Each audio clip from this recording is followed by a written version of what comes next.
વિસ્તારમાં વેમાલી ગામના સ્મશાનનો રસ્તો બનાવવાની કામગીરી વહેલી તકે શરૂ કરવામાં આવે તેવી માંગ સામાજિક કાર્યકર દ્વારા કરવામાં આવી હતી। વેમાલી વિસ્તારમાં રહેતા સ્થાનિક લોકોને વેમાલી ગામથી વેમાલી સ્મશાન ગૃહ જવાના માર્ગનું નવીનીકરણ માટે મંજૂરી આપવામાં આવી હતી। ત્યારબાદ થોડોક રોડ બનાવવામાં આવ્યો હતો અને ત્યારબાદ કામગીરી બંધ થઈ ગઈ હતી। એટલે કંઈક ને કંઈક આ રોડમાં શું ભ્રષ્ટાચાર કરવામાં આવ્યો છે તેવું સ્થાનિકોના મુખેથી ચર્ચાઈ રહ્યું છે।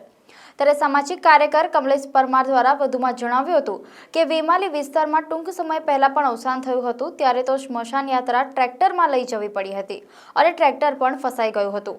ત્યારે પણ તંત્રને જગાડવાનો પ્રયાસ કરવામાં આવ્યો હતો, પરંતુ સ્થાનિક કોર્પોરેટરો ધારાસભ્યમાં માનવતા મરી પરવારી હોય તેમ લાગી રહ્યું છે।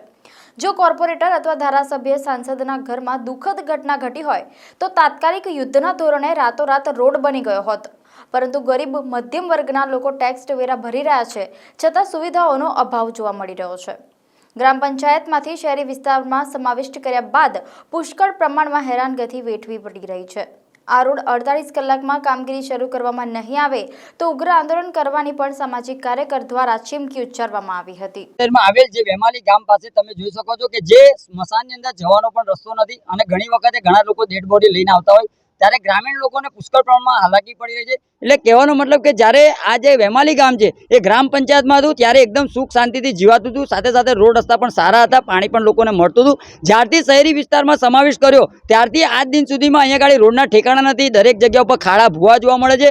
અને આજે ખાસ વાત એક જ છે કે જે સ્મશાનની અંદર જવાનો જે મુખ્ય માર્ગ છે આ રોડની હાલત એટલી દયનીય બની છે કે જો કદાચ કોઈ ધારાસભ્ય અથવા કોર્પોરેટરના કોઈ પરિવારજનની અંદર જો મૃત્યુ થાય તો ચોક્કસથી રાતોરાત અહીંયા ગાડી રોડ બની જાય, પરંતુ આજે ઘણા વખતોથી જોઈ રહ્યા છે કે અહીંયા ગાડી જે સ્મશાન છે આ જે વેમાલીનું સ્મશાન છે ત્યાં ગાડી કોઈ પણ જાતની સુવિધાઓ નથી। એટલે ખાસ કરીને આપણા મીડિયાના માધ્યમથી અપીલ છે કે આ રોડને 24 કલાકની અંદર જે કહેવાય છે કે 48 કલાકની અંદર વહેલામાં વહેલી તકે આની કામગીરી ચાલુ કરવામાં આવે અને જો કામગીરી ચાલુ કરવામાં નહીં આવે તો ચોક્કસથી આવનારા દિવસોમાં અમે ઘંટ લઈને બેસીશું અને દરેક કોર્પોરેટર ધારાસભ્યના ઘરે જઈને ઘંટ વગાડવાનો કાર્યક્રમ કરીશું।